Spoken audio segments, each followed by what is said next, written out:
భారత ప్రధానమంత్రి నరేంద్ర మోడీ గారు మన తెలంగాణకు వచ్చిండు. వచ్చి మరి ఆదిలాబాద్ పార్లమెంటుకు ఇంకొకడికి వచ్చి కొన్ని ఏదో ఒకటి 2-3 కార్యక్రమాలకు శంకుస్థాపన లేచి హడావుడి చేసిపోయింది.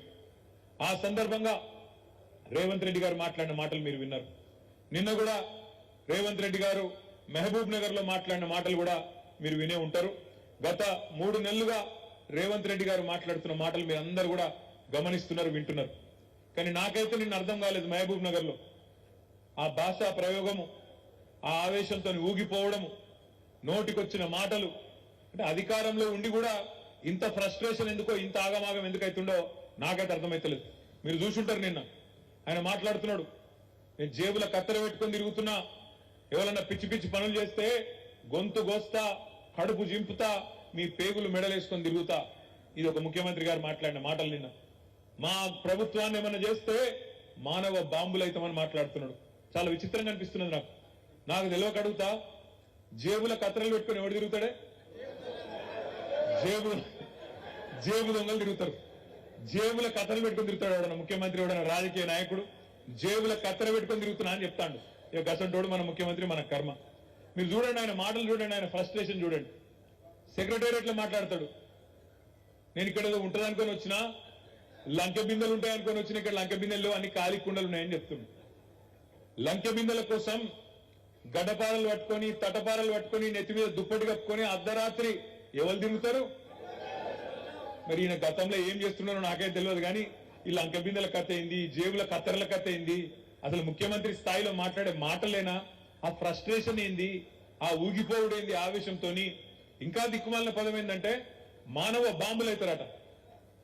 రేవంత్ రెడ్డి గారికి నేను చేసే విజ్ఞప్తి ఒకటే, మానవ బాంబులు ఇవి అవి కాదు, నీ పక్కనే ఉన్నాయి కాంగ్రెస్ పార్టీల బాంబులు. ఎవరో కాదు నీ కూల్చేది, నీ పక్కనున్న బాంబులు. నల్గొండ బాంబు, ఖమ్మం బాంబు, వాళ్ళే నీ గవర్నమెంట్ మీద వాళ్ళే చేస్తారు. చేసేదంతా మేమేం చేయం. మేము మనస్ఫూర్తి కోరుకుంటున్నాం రేవంత్ రెడ్డి గారు, నువ్వు 5 ఏళ్లు నిక్షేపంలాగా ఉండాలి, 5 ఏళ్లు ఉండాలి. నువ్వు ఇచ్చిన 420 హామీలు అమలు చెయ్యాలనే డిమాండ్ చేస్తున్నాం, చెయ్యాలనే కోరుకుంటున్నాం. ఎందుకంటే ప్రజలకు తెలిసి రావాలి, ప్రజలకు కూడా తెలిసి రావాలి. ఖచ్చితంగా ఎవరు గుర్రమో ఎవరు గాడిదో ప్రజలకు కూడా తెలిసి రావాలి. ఎందుకంటే ప్రజలకు తెలుస్తుంది, వెలుగు చీకటి రెండు చూస్తేనే వెలుగు విలువ తెలుస్తుంది. కేసీఆర్ ను రేవంత్ రెడ్డి ఇద్దరిని చూసినాకనే ప్రజలకు కూడా మన నాయకుడి యొక్క గొప్పతనం ఏందో తెలుస్తుంది అనే మాట కూడా ఈ సందర్భంగా నేను విజ్ఞప్తి చేస్తా ఉన్నా. అందుకే రేవంత్ రెడ్డి గారు బీపీ పెంచుకుని ఆగమాగం కాకు, నీవు బీపీ గోలు వేసుకో, మంచిగా సల్లకు కూసో. నీకు మా వైపు నుంచి ఏం ప్రమాదం లేదు. నీకు ప్రమాదం అంటూ ఉన్నదంటే నీ పక్కన కూర్చొని నీ కాంగ్రెస్ లతో ఉన్నది తప్ప మా నుంచి నీకేం బాధ లేదు. నువ్వు 5 ఏళ్లు కొనసాగు, నువ్వు అట్లే ఉండు. 420 హామీలు ఇచ్చినావు, 1 కాదు 2 కాదు, 420 హామీలు ఇచ్చినావు.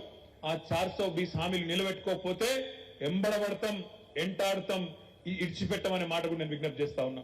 మిత్రులారా, మీ అందరికీ నేను ఒకటే కోరేది, ఈరోజు మార్చి 7వ తారీఖు సరిగ్గా రేవంత్ రెడ్డి ప్రభుత్వం వచ్చి 90 రోజులు నిండిన రోజు ఈరోజు.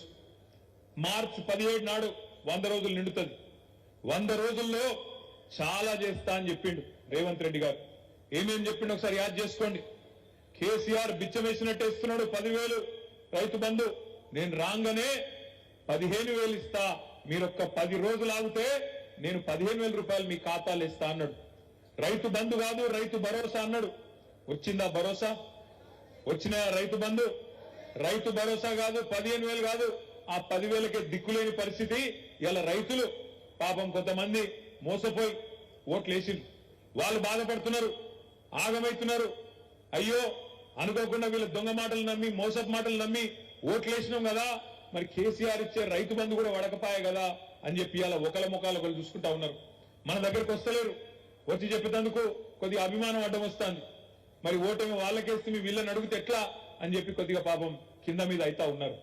వాస్తవం ఏంటి అంటే ఈ ముఖ్యమంత్రి గారికి ఈ రోజు వరకు కనీసం రైతు బంధు ఇచ్చే ముఖం కూడా లేదు, రైతు బంధు ఇచ్చే తెలివి కూడా లేదు అనే మాట ఇలా గ్రామాన రైతులే చర్చ పెడుతున్న మాట వాస్తవం అని చెప్పి కూడా నేను మాట్లాడుతా ఉన్నా, నేను విజ్ఞప్తి చేస్తా ఉన్నా. అదే విధంగా ఇంకొక మాట అన్నాడు రేవంత్ రెడ్డి గారు, మీరెవరైనా సరే రాష్ట్రంలో ఉండే రైతులు ఆలోచించకండి, ఇప్పటిదాకా లోన్ తీసుకోకపోతే ఉరుకుని బ్యాంకుకు వండ్రి, జల్లి వండ్రి, పోయి తెచ్చుకోండి, 2 లక్షలు తెచ్చుకోండి. నేను వస్తున్నా, డిసెంబర్ 9 నాడు సంతకం పెడతా, 2 లక్షల రుణం మాఫీ చేస్తా అన్నాడు.